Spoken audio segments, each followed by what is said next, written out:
It's the In Trouble Suning taking on LP, who are also struggling here today. SYU versus Xhope. SYU, I felt, put in a pretty poor performance last time out, but I believe he's part of the Battlegrounds team. I could be wrong on that, and if I am wrong on that, I've been incredibly insulting to him. But I think that's the case. I'll get that checked out, of course. Xhope and LP, I think that Trunks and Xhope in particular, but also Omega Zero to some degree, have lived up to the hype this year more than they did in the years where they were hyped. I think they've been playing it really well. The trouble is, they've been bringing some dodgy decks. And here we go with the Control Demon Hunter, which I just don't think is necessary. Honestly, it's last hero standing, so it has its value, I guess. And it certainly can get the job done. But why? Why bother? That being said, it would be a very boring game if everybody had exactly the same opinions every time. Xhope is a popular streamer. I've watched his stream, it's a good stream, and maybe he feels that this is as good and more interesting for us. But they do need to get a win. The time for interesting is running short. They need to finish in that top 6. I believe after 13 weeks to make it to the finals, not to the 9. But they do need to finish in the top 4 if they want to get to the Gold Club World Cup that's happening at the end of 9 weeks. And there is individual places in the Chinese qualifiers for the World Championships also on the line. So what do we have? Well, we have the Warrior, which is banned out. I seem to remember, if I'm going to check now, I seem to remember this was the weird Control Warrior with Executes. He also obviously has Druid and Priest available to him. SYU has had his Priest banned out, which means he gets to play with Demon Hunter and Warrior. Regular viewers will know that is something that I like to see from my players. The availability of both those two strong classes.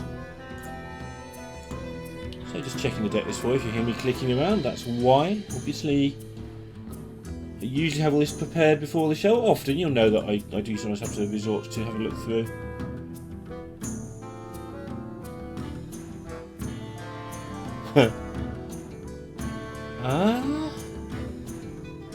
Yeah, it is the weird warrior deck with Mathoid and so on. I'm trying to read it off the Chinese rather than off the English, which is not very good when I'm not particularly good at Chinese.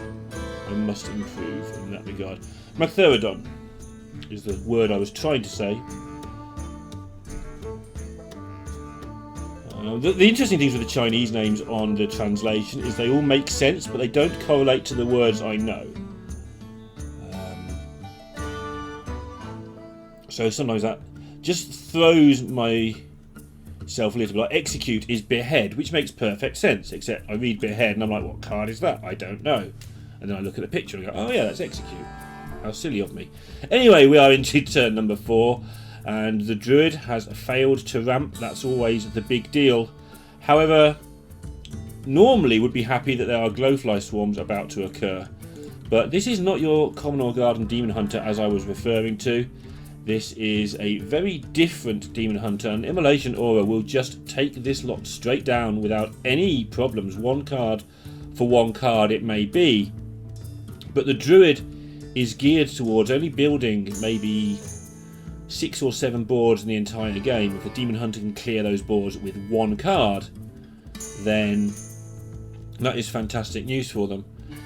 The big deal will come around very shortly over this next card, over the Mount Seller. And Chaos Nova will take care of potentially all of that. With no Ironbark in hand for SYU. Buffing the Mount Seller will be difficult. We'll be able to Bog Beam away the Scoundrel though, which means that Xhope won't be able to use the weapon alone. We'll have to use at least one part of the Twin Slice. But I'm not sure what SYU is thinking so hard about here. What could it be? Yes, he's scared, obviously, that you play Mount Seller and stuff. And all the stuff gets blown up. I wonder if he's trying to work out a world, where the Mount Seller gets Soul of the Forest. I doubt it. That doesn't really make much sense. I guess he'll just throw the Mount Seller out there. You just got to make the boards and hope that you can do it in time. Oh, now the game is different though. So the way to get 2 consecutive boards here is to play the Asira first, which obviously doesn't make a board, it just makes an Asira, which is a nuisance, but if you can't deal with a 4-12 in your control deck one way or another, even if it's by taking the damage, then you're not a control deck, you're a bad deck. So you don't worry about that, but by playing the Asira first, you get to overflow the turn after, which will build you board number 1. And then when that is dealt with, and you've got to fiddle around to control hand size, that might be what SYU is thinking about. When the board the Asira makes is dealt with, then you get to Mount Seller and do all the gubbins that Mount Sellers do, and then you've got a second board on consecutive turns. And the reason that's important is it doesn't give Xhope time to play the skull in between. Let's say SYU here goes for the Mount Seller first, which he has, which isn't my preference, and makes a nice board. And he may have another plan to what I'm suggesting, but the downside of this is if this board is dealt with, next turn he'll play Asira, and that gives Xhope time to play his Skull of Gul'dan, which reloads everything back into his hand, and then he can deal with the Asira things as well. In ideal worlds, we still have to play Hearthstone in between, obviously. Now, the upside of doing it the way SYU has done it is that he should be able to empty his hand better going in for the overflow, and as such get better card advantage out of that. But for me, giving the breathing space to the Demon Hunter is not my preferred way of doing it. I would rather generate, like, have one turn doing very little, but then go board, and see if the Demon Hunter can cope with it that way. But let's see how it works out for SYU. Maybe I'm incorrect. I've been harsh on him already, and I have a habit when I've been harsh on a player to keep being harsh. They're in this tournament for a reason. They're in this tournament. They are better than me. Let's be quite clear about that.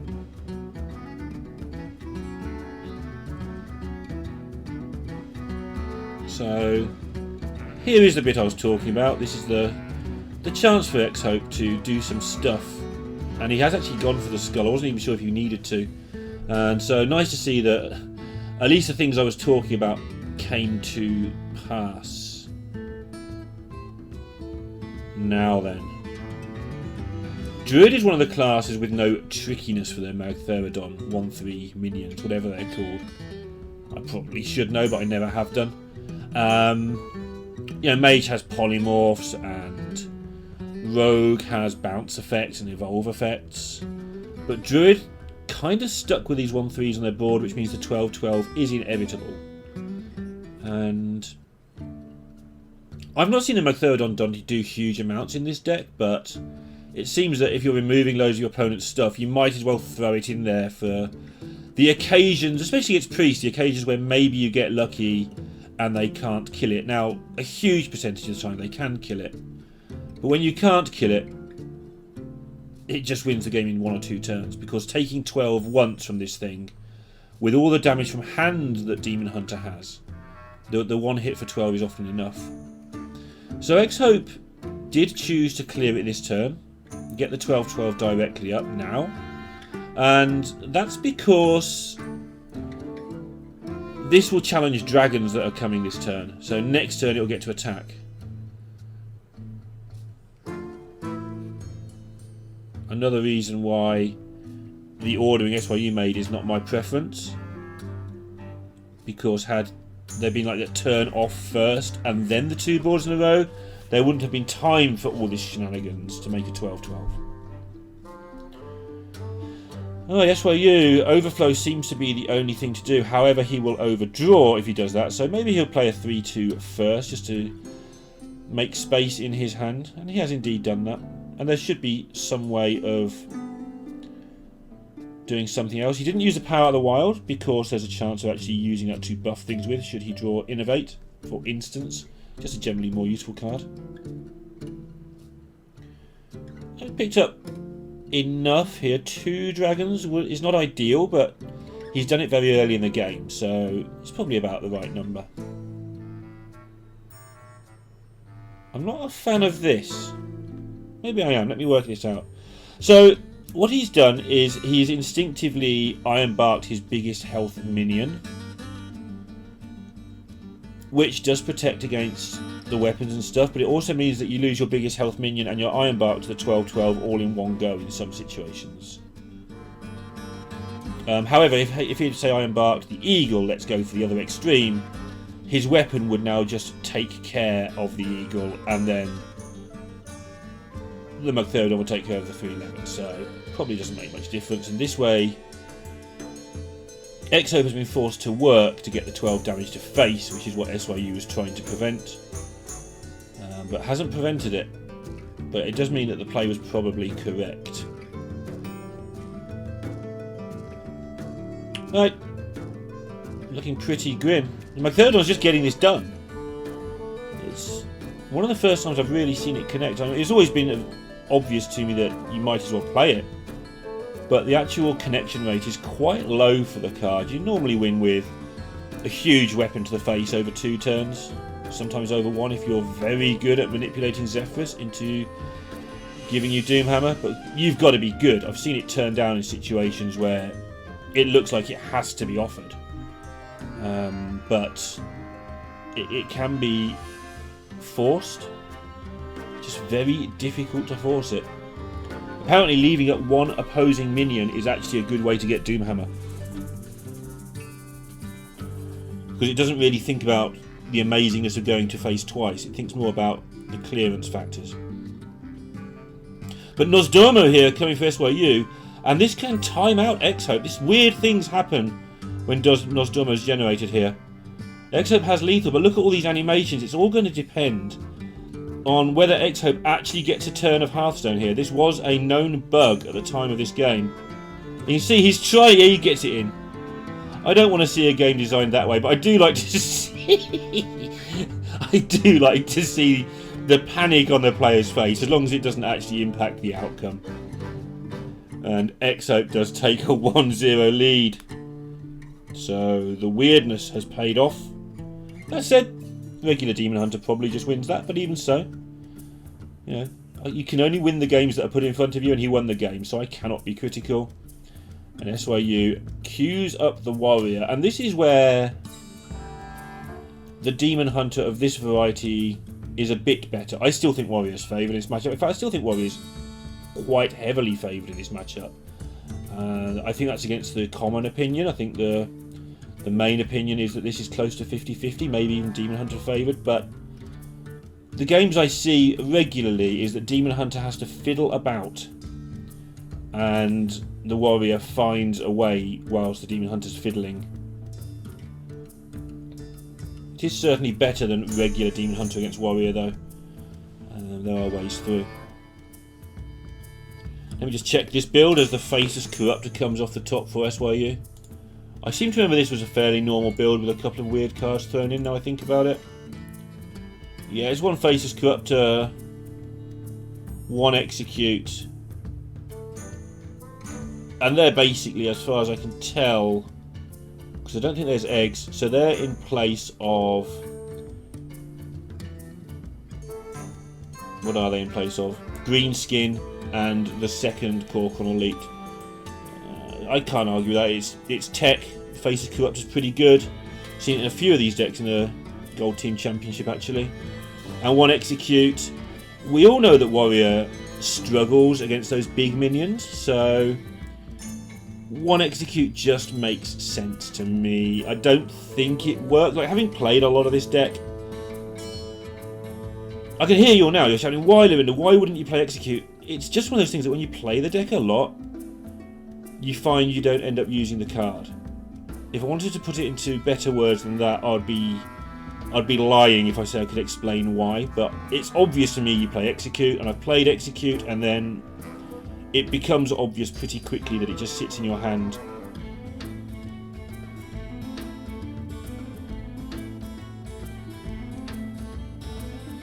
But if you're thinking of playing it, don't let me talk you out of it. Try it out and see for yourself. And you'll see what I mean, I think. And I'm not the only one who's come to that conclusion. I think Crane, who has played more of this deck than possibly anyone in the world, also played it for a while and sort of just...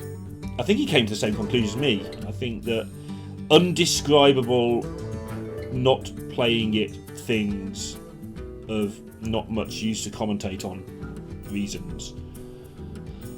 Crane probably now has a better description of that than I do, but at the time I think that was pretty much the same feeling. Anyway, Demon Hunter just setting up shop, but the warrior has got the double Blood Boil Brute available and the opportunity to draw a lot of cards with Battle Rage, so I'm curious to see how he sets this up. No way of doing damage at the moment, and no Ankar to get the skippers either, so this could take a little while for him. But also, 5/8s just kill your opponent really quickly. Sometimes there's no need to do anything more than that. He does obviously have the opportunity to use the Inner Rage. Be interesting to see how he holds on to that Inner Rage with the mercenaries. Maybe he'll go for some power play with that later on.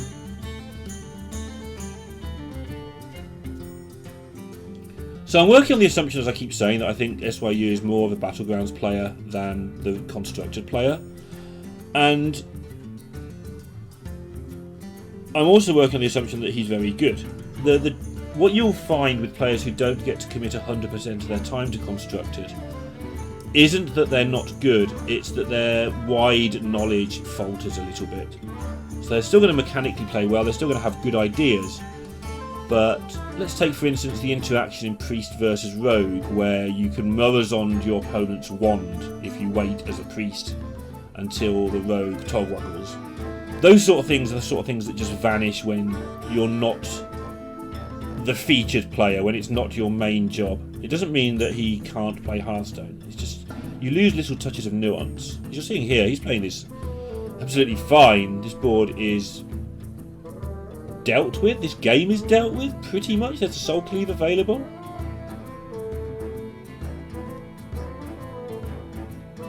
Okay, I'm calling that a little bit early actually. Moag Soul Cleave should keep Xhope alive here. He's just trying to work out ordering issues.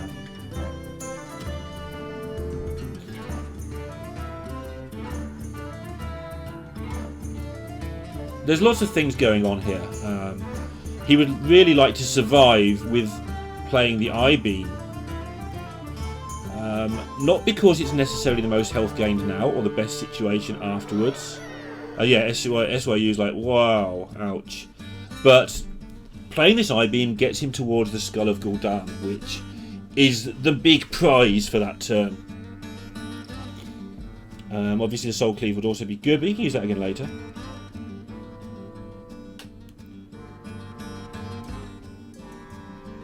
So you just need to keep it together here. Demon Hunter down to 5 cards. It's a decent sign.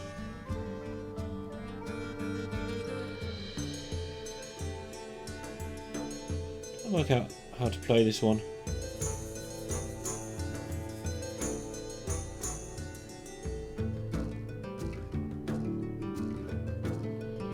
Yeah, that works. And that's exactly what I mean by you don't lose the ability to play Hearthstone. He wanted to get the Brute into play, found a way that did it, and that worked. Oof! Xhope, yeah! He's got a... I like Xhope. He's always been reasonably good on camera, but he's getting more and more expressive as we watch him. Very easy to read his emotions now, and I like that. Obviously, as I'm the foreign language caster in this event, it's even better for me to have expressive players because I don't get to hear the interviews or anything, so I get to interpret things like Xhope looking sad and Xhope looking cheeky and Xhope looking happy, and that makes me happy. Right, SYU really needs to get one of these Battle Rages played. He's so close to winning the game. Yep. This should set up for a lethal and sets up for a lot of damage at least next turn. He has Kor'kron Elite Inner Rage, which makes them into 6 attack minions and injures them. And then the Mercenaries gives you another 6 attack. So 12 from hand available. On top of the fact this is now just a good hand. And Xhope just about to become no hope in this game. Drawing.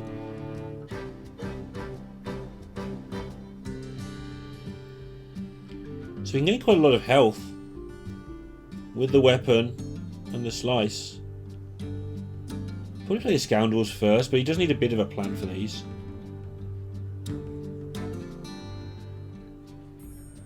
Nothing he really wants there.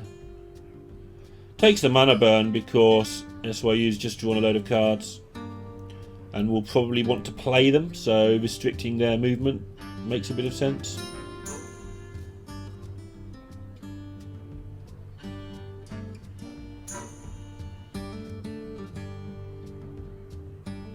Okay. Spectral Sight, but I don't think he's going to play it because he's taking the mana burn to keep those cards in the hand.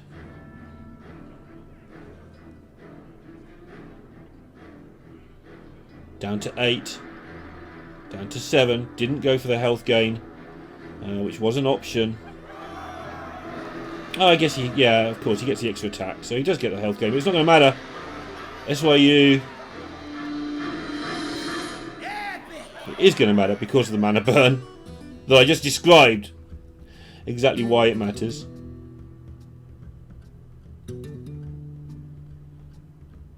He's actually in danger of dying next turn, in fact. It matters massively. Like, serious danger of dying next turn. From where he's sat, he's probably dead next turn. What can we see? Not enough at the moment.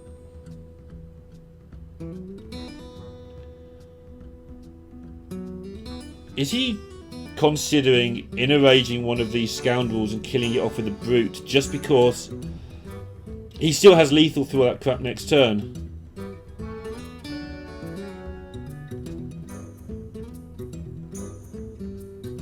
But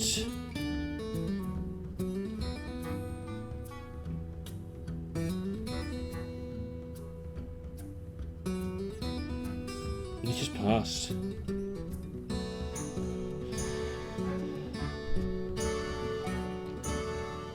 Third on Spectral Sight is so tempting here, just to try and draw the cards into the Twin Slicers.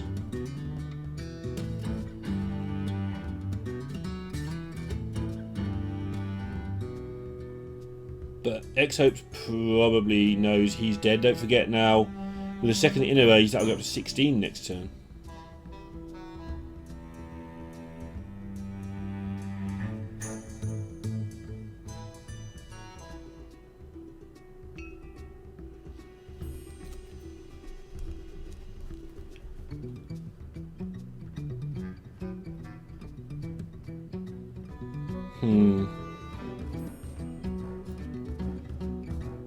It's a bit difficult to work out what's happening for him.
Into the second game then, and Xhope getting that 1-0 lead with that strange Demon Hunter. It's obviously a well-known deck, but strange one to bring to this tournament, getting its job done, and now takes on the Warrior of SYU, which is a different proposition. I personally believe that Warrior is still favoured in this matchup, although I think that the consensus is that Demon Hunter is either slightly favoured or at least level. But I don't see it. I feel that the Warrior has constant threats, whilst the Demon Hunter, if it misses a step early, can just get in a lot of trouble. Obviously, Demon Hunter has a lot of ways to clear up, but the threats keep coming from the Warrior, the card draw keeps coming, and if the Demon Hunter runs out of lifesteal, it just ends up in a lot of trouble. But you know, the Warrior can also run out of stuff. The Demon Hunter does have a lot of lifesteal, so that trouble can be avoided. SYU though off with a really good hand. He has got a couple of weird cards in here. Faceless Corruptor replacing Greenskin, I believe, and the second Cork on Elite has been replaced with one Execute, I believe. With all that being said, it's basically the normal deck. It's not the deck that LP brought to this tournament, which is a control deck.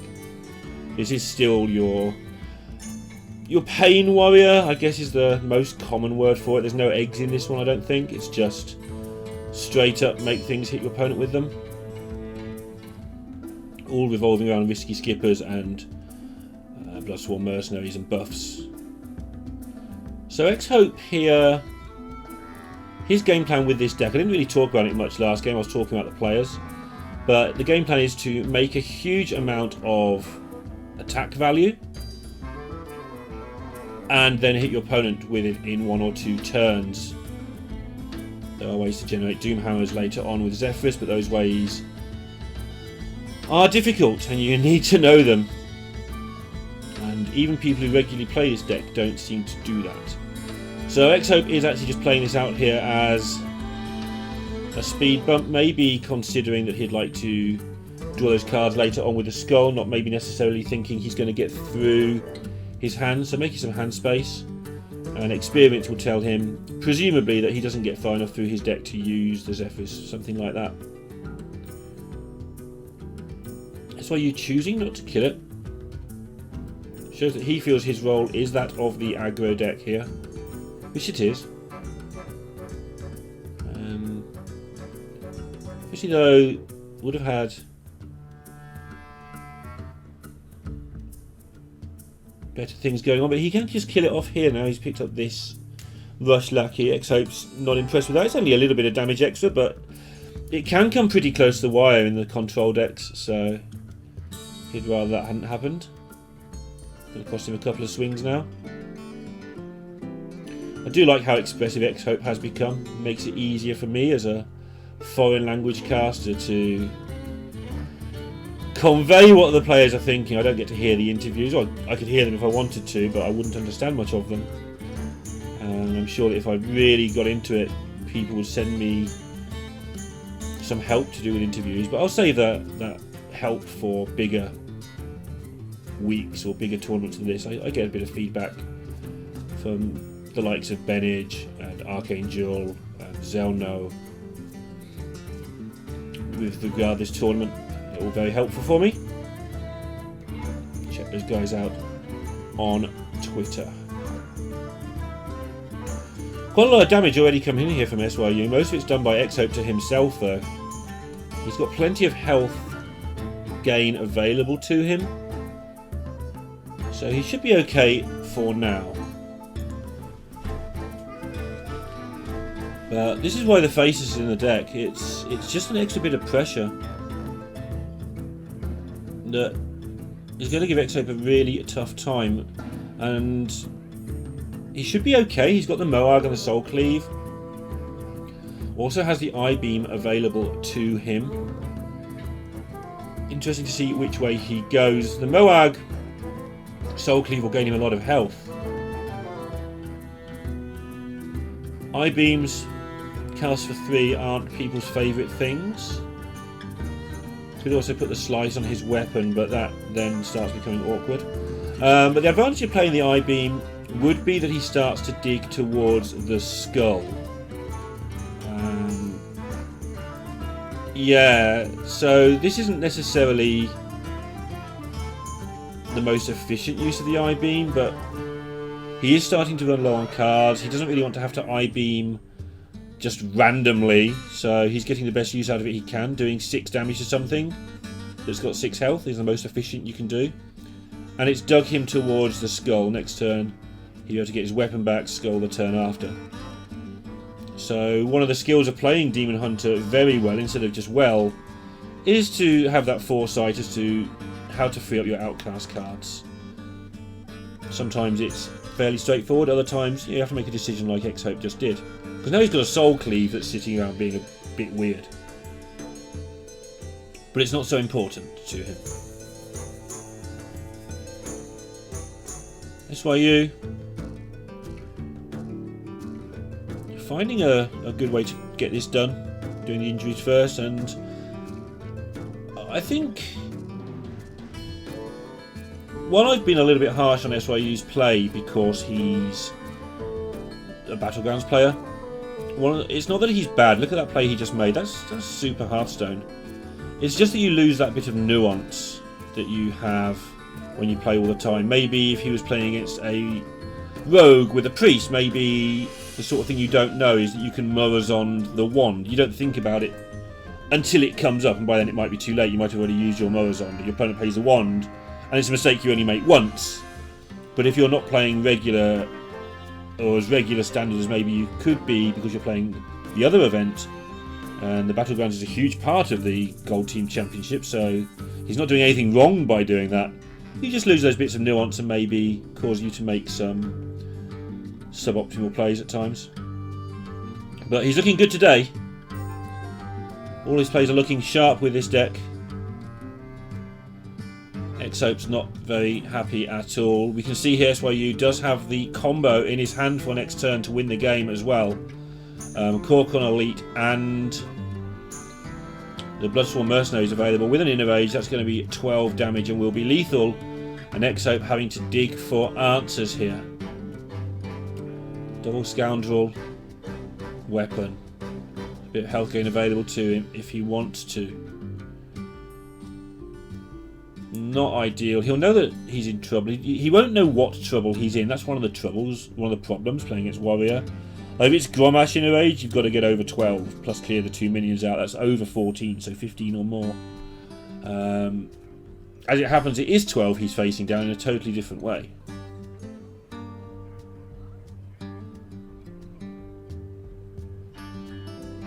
Takes the mana burn there. That's interesting. He's just seen SYU draw a lot of cards. And so a mana burn would prevent him from playing as many cards as he'd like to, having just drawn a whole lot. So that makes sense. And I was wondering if he'd go for the Spectral Sight here straight away to draw some cards, but he is valuing his mana burn, presumably because it will deny Grommash. But as it happens, it also denies the Corcon Elite Mercenaries play. Which... is that just going to be game winning? Is that enough? That's not enough. Mercenaries double inner rage is only 8. Is he dead? He's not dead. He thinks he's dead though. There's so much weapon boost in Xhope's deck that SYU probably expects to die next turn. So let's see if he chooses to get rid of one of these scoundrels. The trouble is, if he does that, how does he win the game himself? There is the opportunity to inner rage one of these and play the brute similar to last turn and then just trade it in. It's not a great use of your brute, but the 2 damage maybe keeps you alive. Difference between 7 weapon damage in hand and 9 from Xhope is a different level of likelihood, I think. Right, can Xhope get this? You can draw 1 card with a Spectral Sight, or you can choose to draw 2 with it and get Magtheridon down. But I think he'll be well aware, especially I mean, what did SYU do on his turn? Nothing. Xhope's going to be aware that his mana burn worked. He probably doesn't actually have the hand right. He probably thinks that Grommash is in hand. But he has the idea right, and the idea is that he is going to die next turn.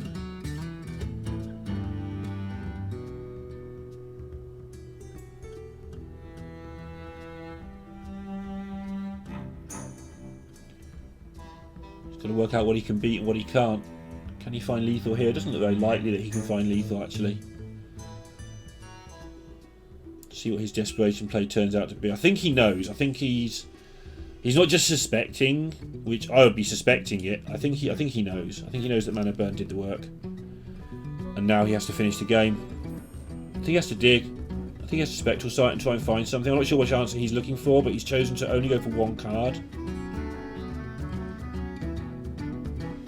And brilliantly played. Look at this. This is so nice. He generated another minion so that he could Soul Cleave and gain more health. And that is why Xhope, I feel, is playing really, really well this season. I just think that was superb. Sure, he's still got a lot of issues, but he's up to 23. SYU's down to 8. SYU knows he's safe for now. But he's going to also do the same thing. He's going to gain maximum amounts of armour. It's really funny. Both players are scared of dying next turn. And so both of them are trying to gain health. Not sure if that was right or wrong. He got 4 to face. It was probably right. Yeah, it was right. Because the average is over the 2 that it would have taken. So yeah, both players amusingly here are gaining health and not putting on their own threats, but SYU actually managed to do both there, and again now has a lethal setup for next turn. But in case you can't tell, I am a Mused. And it's still not lethal. He has lethal outs here. Rampage would be a lethal out. But it's not lethal as it stands, I don't think. 16 is what I make it. Could he equip a weapon? Yes, but it'd only be 2. That's Execute. I thought it was Rampage, of course. If it's not Battle Rage, it's always Rampage. But this deck does have that 1 Execute in it, which in its own right is handy. Do you Battle Rage for 1 here, just before you waste your Execute with an Inner Rage? Does he need to be this protective?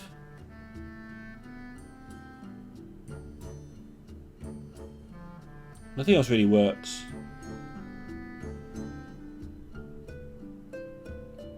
Does he want to put the... So, he can put the damage to face as well. If he wants. If he goes for this, he can't go for the Execute. Oh, he can, but then he can't go for the Mercenaries. Oh, I'm not sure.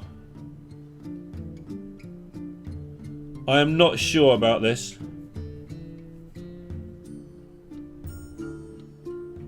I feel like you either make 2 Korkrons or you make 0 Korkrons. Let's see how this works out for him. It looks pretty good, to be fair.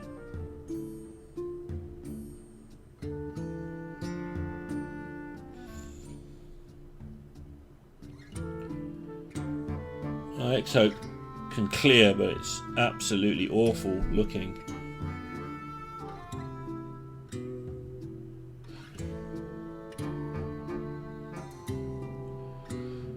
Yep, he's going about it.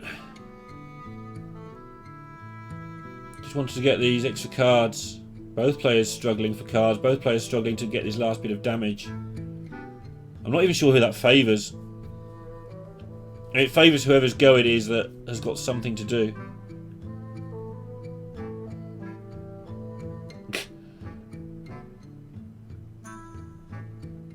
Both players down to hardly any cards as well. 10 versus 8.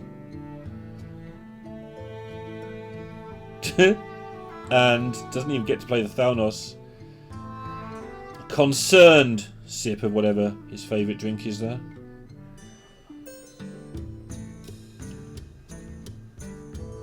Yeah, you can't be upset with this, SYU.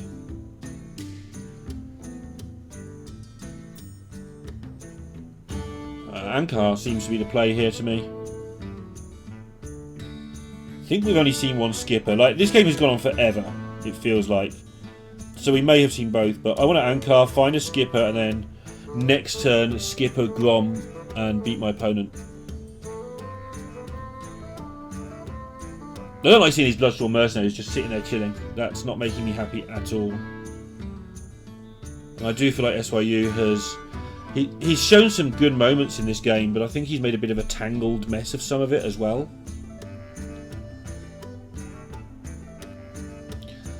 So... I can't be critical of this one. He's just seen Xhope really, really struggle to deal with a minion. So he's expecting Xhope can't deal with this over 2 turns. He can still play the Ankar next turn and try and get the skipper if there's one left. Maybe there's not one left, which would win him the game also.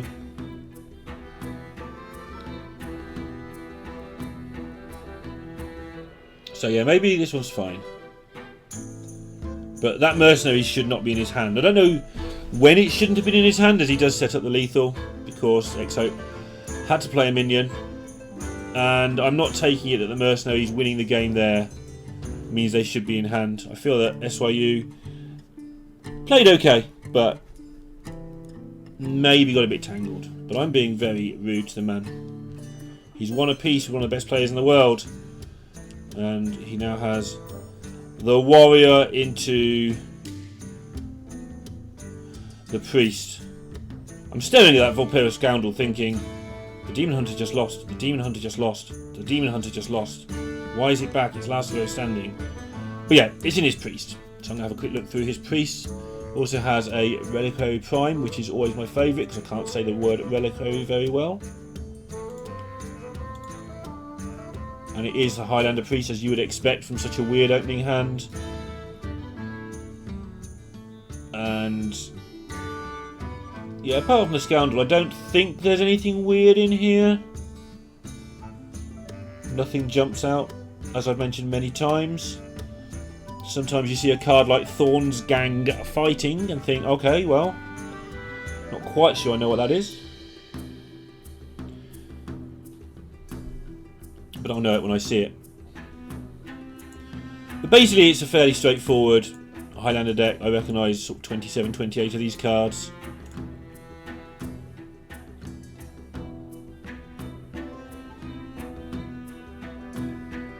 Trying to work out what the card I just mentioned was now. Of course I am.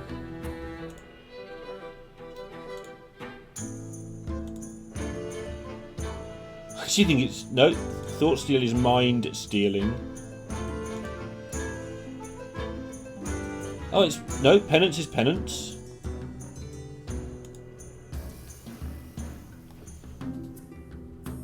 Comparing pictures.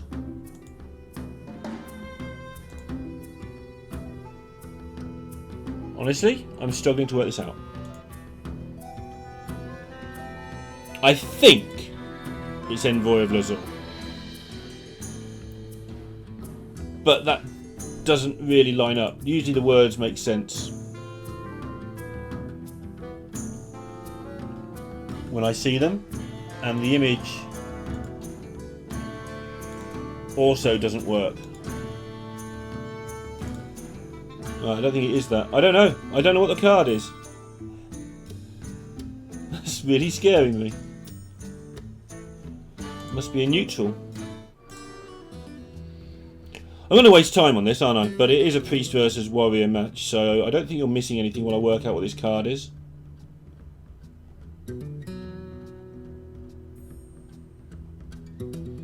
It's probably going to embarrass me senseless when I actually see it.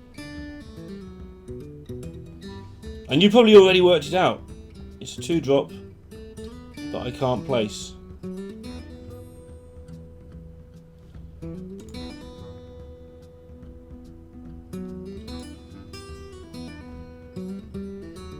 I mean, I just don't know. It's not in the hand already, right? So glance back up to make sure it hasn't already been drawn.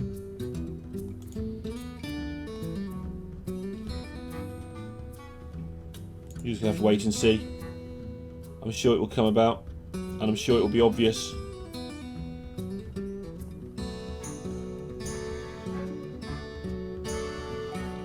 And of course I've said that, and I'm still scrolling around trying to find out what it is.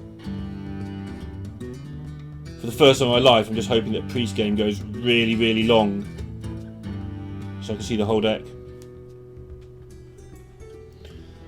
Anyway, the short version of all of the waffle, having missed the first 5 turns looking for a card, is that the Priest is gigantically favoured here. Well, it's well favoured. And the reason for that is the warrior has to choose between winning with the combo and doing a lot of damage in one turn, up to 22, or winning on board. Now, it can't afford to start winning on board and then stop, because then it will end up just getting life stealed back up from Apotheosis, and the warrior will have wasted its time. So it has to do some damage to get the priest down low enough to combo kill. And unfortunately for the warrior, the priest likes to put things in the way, like these cheap low cost minions are just irritating and you have to kill them because of the aforementioned Apotheosis. And the problem really comes when you're trying to gain control of the board without wasting combo pieces. It's not possible. So the warrior has to keep this balance between keeping on the pressure but not using too many resources, and it turns out that that is tough. The versions with green skin were a bit better for the warrior because they enabled the warrior to have a bit more of a direct route to the face, but not so much without the green skin.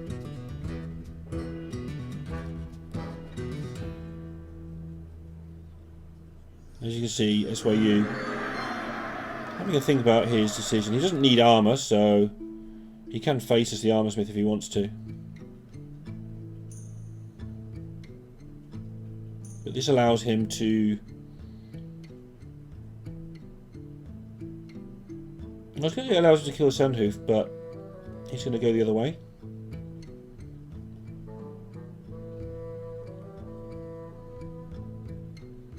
And now Xhope, who has it easy. Right? The priest doesn't have to make the decision. That's the interesting part of this. It can just wait to see which route the warrior takes and counter it, and generally just put things on the board and see how the warrior wants to deal with them. The thing the priest needs to do is keep a very close eye on its health total the whole time, constantly having to check what's the most the warrior can do and can I stop it. I don't know why he's upset by that. That looks like one of the best things he could have hit. I'm assuming I interpreted that reaction incorrectly.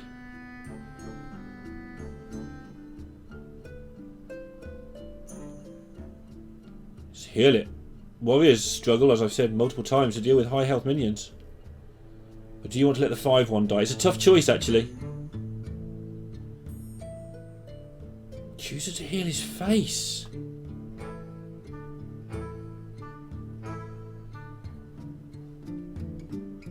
Knowing that the Sandhoof was more likely to heal a lot of damage that way. That's super clever.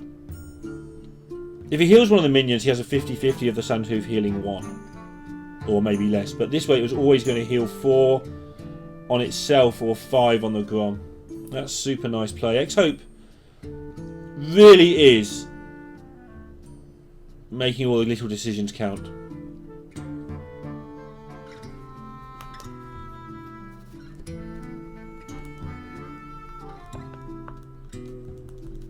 On average, that was the most healing he could get. Really nice. And that's why you see the problem here already. Like, the 5-5 is a problem, the Grom's a bigger problem. Yep, taking the value trade. Got to be a little bit greedy. But he understands he's in trouble. He's going to be even more trouble in a minute when this Harrison kills off his weapon. He's looking for all the world like Xhope's going to take a 2-1 lead here, but not over yet because SYU has Demon Hunter left. First of all, he's got to lose this game, but assuming he loses this game, because his health total doesn't matter, the Priest might just run over him here. Has the Demon Hunter left. Demon Hunter's very good against Priest, and Demon Hunter's very, very good against this Druid deck. So absolutely all to play for still. And SYU can just win this game. In which case he would be in an incredibly good position.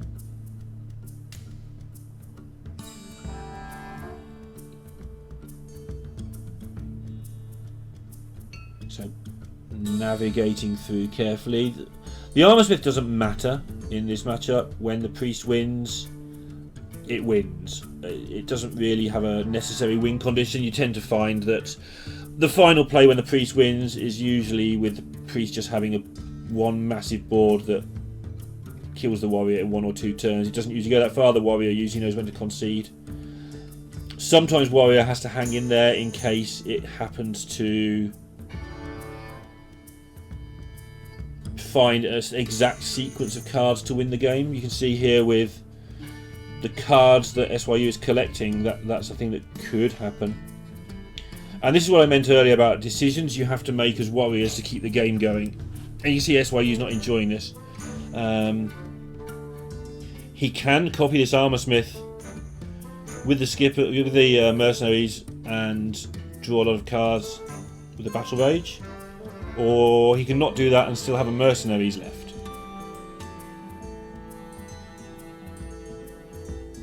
As it happens, he's got other problems. He has to do something to kill this board, but again, let's say he uses both skippers to kill this board, which is not recommended. Then he hasn't got any skippers anymore, and then again the Priest can start planning around that, just go mega wide. Priests don't go mega wide easily, but they go quite wide very easily.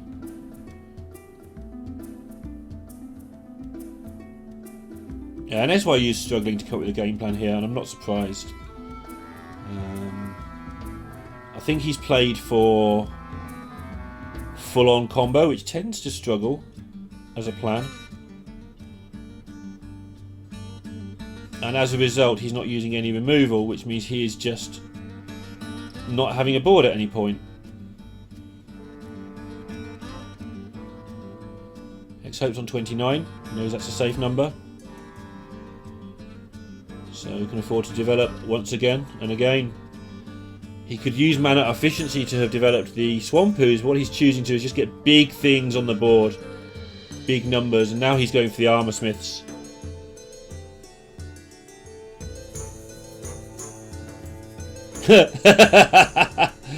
The decision, do you want to kill off a 1-3 Armorsmith, or do you want to do 10 to the face when you know that this deck doesn't really care about winning with damage to the face? But 10 is so much. I think you kill the Armorsmith, and he's hating it. The thought of killing an Armorsmith with a 10-2 is so alien to a pro mind, but I think that would be the correct play. He's unlikely to be able to set up next turn lethal. And it's all about removing your opponent's damage. I think this is right. And I feel for the man. Yep. You saw there, you know, he's making it clear to us that he feels the same as me. It's like, did I really just put a 10-2 into a 1-3? And you have to be so sure to do that for it to be right, because it goes against what you're taught about Hearthstone. He's wasted 9 damage. But it doesn't matter. This deck, when it runs the Warrior out of stuff, will win the game. And you run the Warrior out of stuff by killing their stuff. But Xhope's still suffering from the missed damage. I like this a lot. I think SYU's seeing the funny side to some degree as well.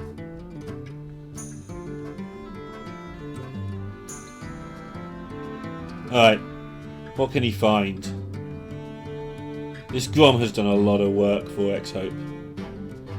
And just to be clear there, he was killing the Armorsmith for the one attack that now can't go face, not the armour that it would gain. He's not scared of the armour at all. It's just literally, can I kill all your things? So far, he's doing a pretty good job of that, and SYU is still collecting combo pieces, so the Grom can now do 14 plus 3, 17 damage on its own with 10 mana. With the Rampage and the 2 Enrage. That's still only 17, and where's he going to find the rest? It's so difficult. The bombs are looking like a good plan.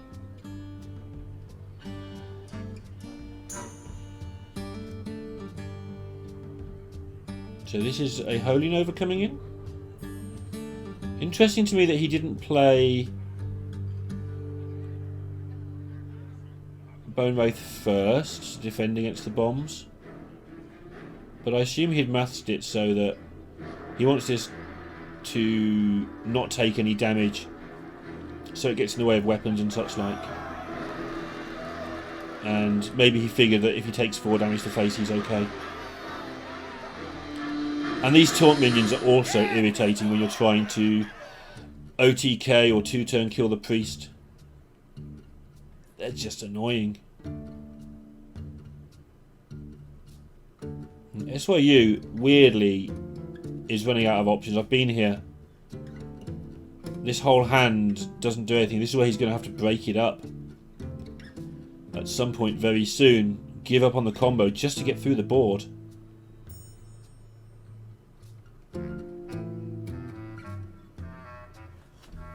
Because he doesn't have any attack, and Priest doesn't mess around. There's a Siamat coming next turn if SYU hasn't done anything by then. It's not like this is the problem with playing against Priest as the warrior. It's not that it does nothing. It is a Hench Clan Hogsteed. I did wonder if it might be, but I couldn't make it work. The 2-drop I was spending so much time on at the start of this game. Hench Clan Hogsteed, translated from Chinese, is the Thorned Gang Fighting. I can see that. There's thorns and it's fighting. And it looks like it's in a gang, it's a clan. Yeah. I should have got that one. So, went to play the Siamat and then had a look at his health totals on the board and realised they're all going to be 4 or lower. I mean, they're not, because he can get Rush and Divine Shield, for instance. But yeah, he just had to hesitate for a second there and make sure he doesn't do anything silly. Okay. Order has been resumed. Lethal is on the table. And SYU is going to have to do a lot of things he doesn't like this turn just to survive.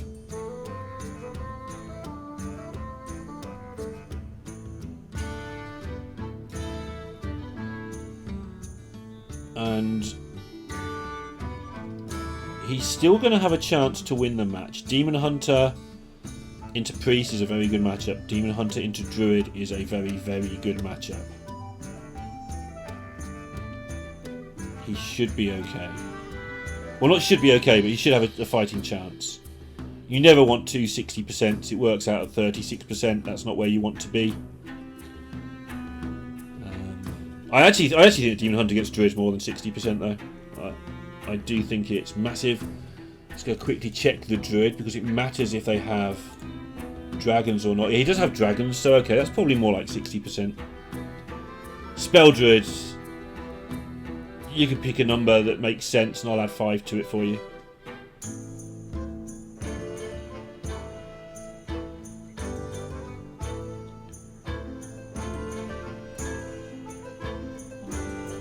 So he did get the clearing done, but at what cost? Well, Priest is still on 30, and now SYU has this really tame combo in hand. Might get something from the Sticky Finger, now he can evolve it. But more likely is he just dies pretty soon.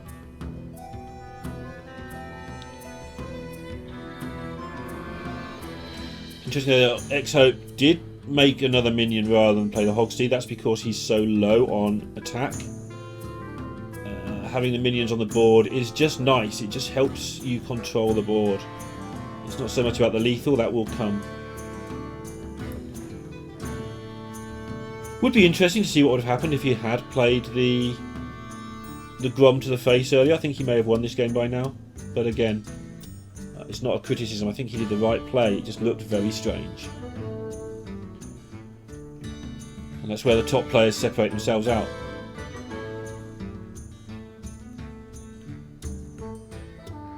All of LP have come so far, I think. Each time Xhope and Trunks and Omega Zero turned up in tournaments we had a lot more access to, we had a lot of hope for them, and they maybe didn't perform as expected.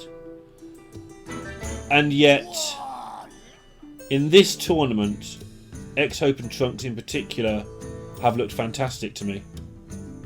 And Omega Zero's looked fine, before anyone takes that as a slight on him. He's looked alright as well. Well, that's a pickup.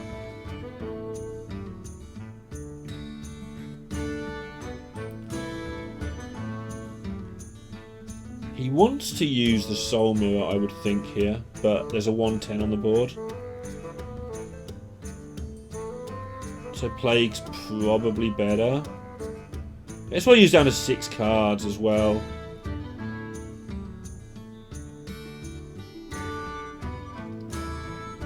Of course, the upside of this is he now has a 1 attack minion of his own.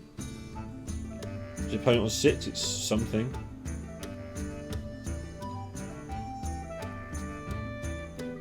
So use the Forbidden Words to remove it. So quite happy to use a 2-card combo there and keep the Plague back and set up the world's saddest looking 2-turn lethal while he's at it. Yeah, SYU. This is correct. Probably should have happened a turn or two ago. It's like, okay, I'm going to hit you big. Do you have the answer? It's a Highlander deck. Obviously there's a lot of answers in there. We can see he's got, what, 4 available to him? 3 available to him. 4 now.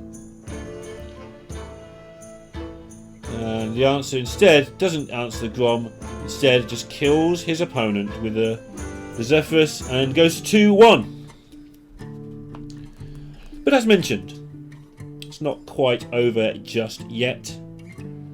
The Demon Hunter is pretty good against the 2 remaining decks of Xhope.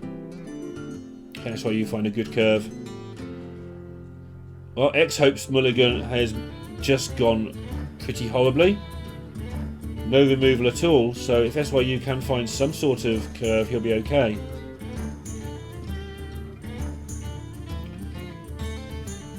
Nope, nothing. And because he has 2 3-drops, I think he's going to keep the coin.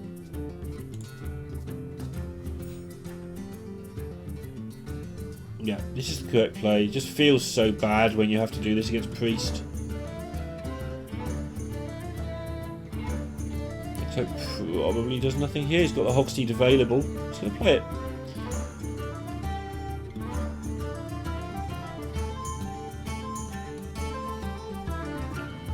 SYU decision time. He's going to take the slow road. He now has 5 into 5 available for him, so that seems okay.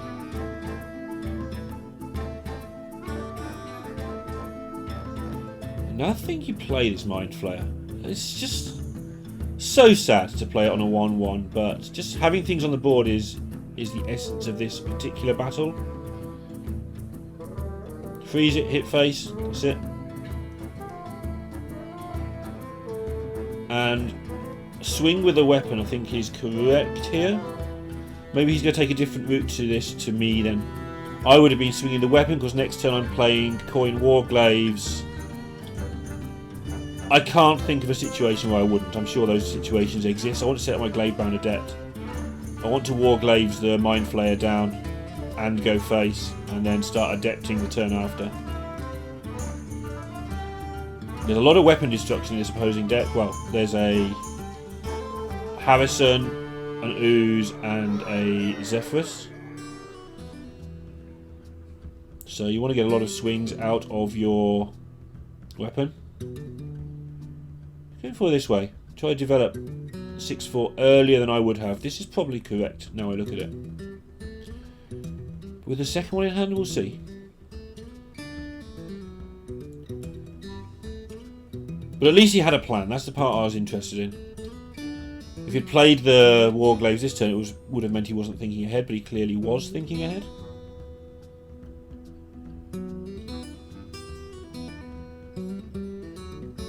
This turn would like to see the Scoundrel, I think.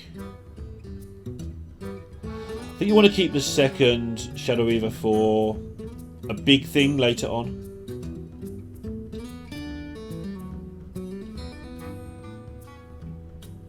Which is fine also, doesn't waste any mana.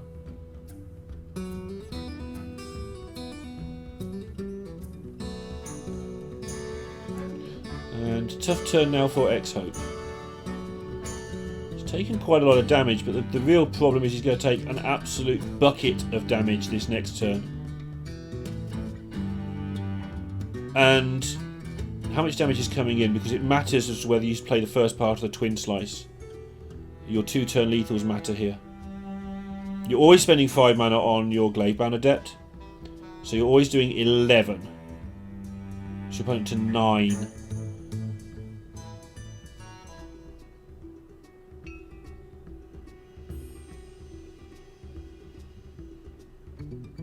So he's found a use for the 1 mana, which I like a lot. A 4x minion against Priest, where X is as big as possible, is where you want to be.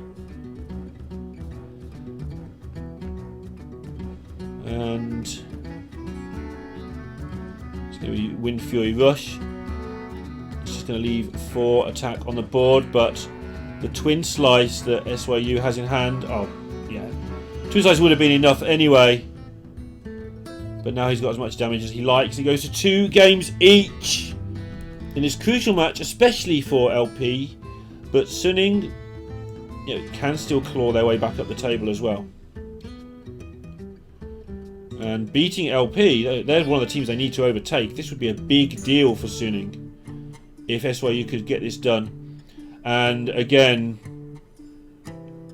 I think it's almost certain that he's their weakest player too. So if he picks up some wins, they do have the likes of Jing and Brox to follow up with.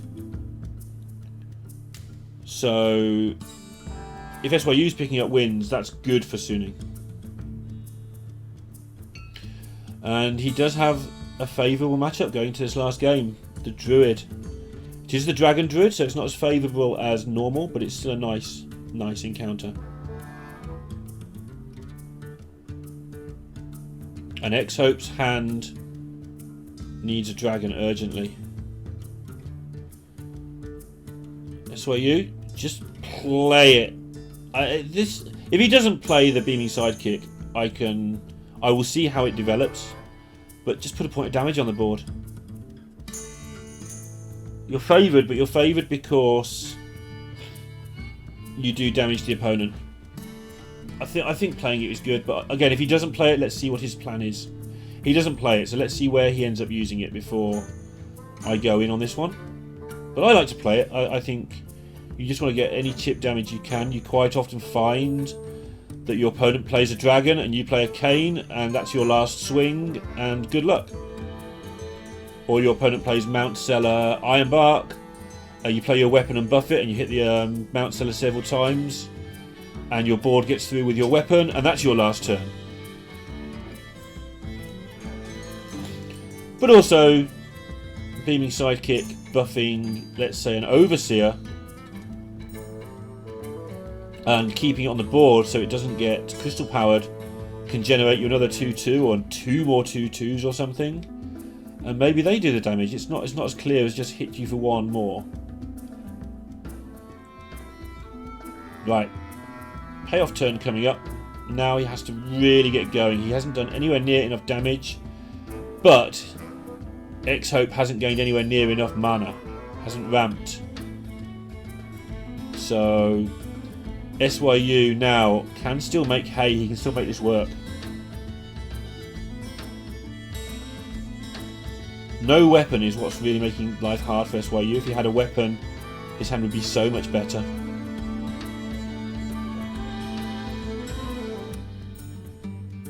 And he's not just thinking about this turn, he's thinking about next turn as well.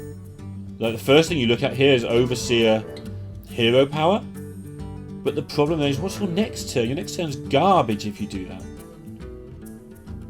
So he does end up using the sidekick on a Battle Fiend. He's missed 3 damage. 2 damage to do that.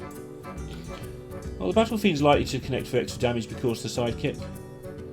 I mean, it doesn't because there's a swipe in LP's deck. Of course there's a swipe there. Why wouldn't there be? LP, the team who have been playing the decks the most strangely, or the most strange builds at least, have been playing them very well in this tournament. So as it happens, because of the swipe, the sidekick not being played early was completely wasted. That doesn't mean it was wrong. But the presence of the swipe means that the sidekick was always going to be less useful. I don't know. If he top decks a mage on turn 2 and plays it with a sidekick, everything looks great.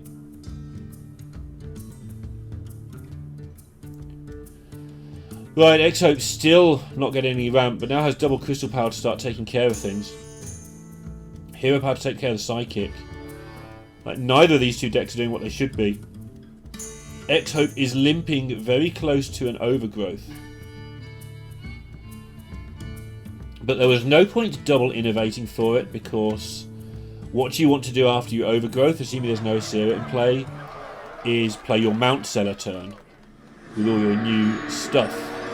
And he wouldn't have been able to play the Mount Seller because he only had 6 mana because he's drawn so badly. And SYU hasn't drawn a weapon. He's not exactly drawn great himself, but slowly but surely the damage is starting to happen, and there's no actual answer in hand for Xhope for this 6-4. Like, these never connect face. Ever. But this might. And probably will. And that's a big deal. Those extra 6 damage is huge. Double Starfall picked up for Xhope. This is quite an anti-Demon Hunter build, isn't it? And that will be why they've left it up. But is it just too much trickery again from LP?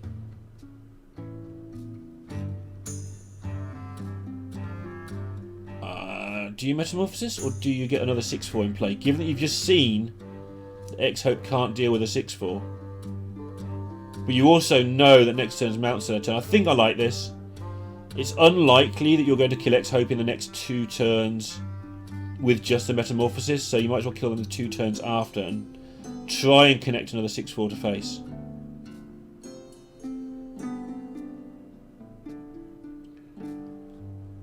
This is a pretty grim hand, but you know, I don't know what he's dropped.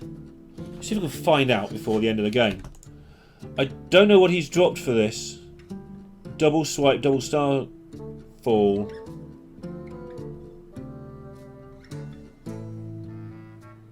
Must be obvious. He's taken out the entire spell game package, basically, and has left himself in a position with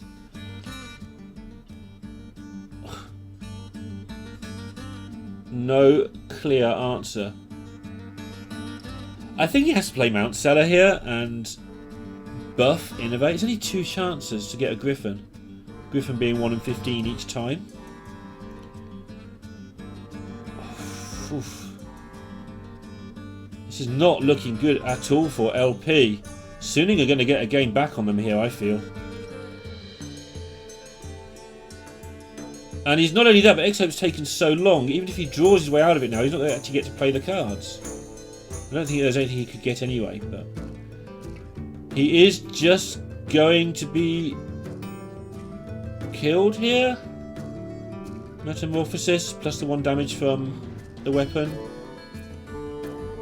You want a Metamorphosis here. It will be 5 damage, I believe. I think this is before the nerf. And just challenge Xhope.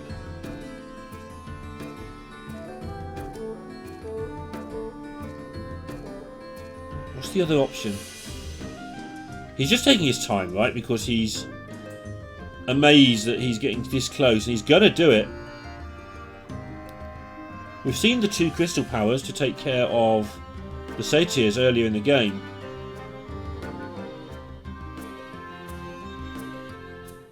Xhope is... I mean, he's done for, I think.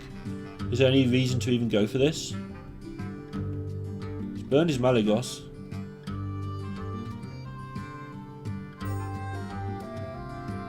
He's trying to work out his out. How can he ever heal up past 5? I'm looking through the deck list. I can't see it. Is there a lifesteal minion he can get? I guess he's got the overflow, but then you don't do anything. Like, the overflow heals you at past 5, sure, but it doesn't kill a minion. And SYU gets the win, and Suning are within 1 game of LP.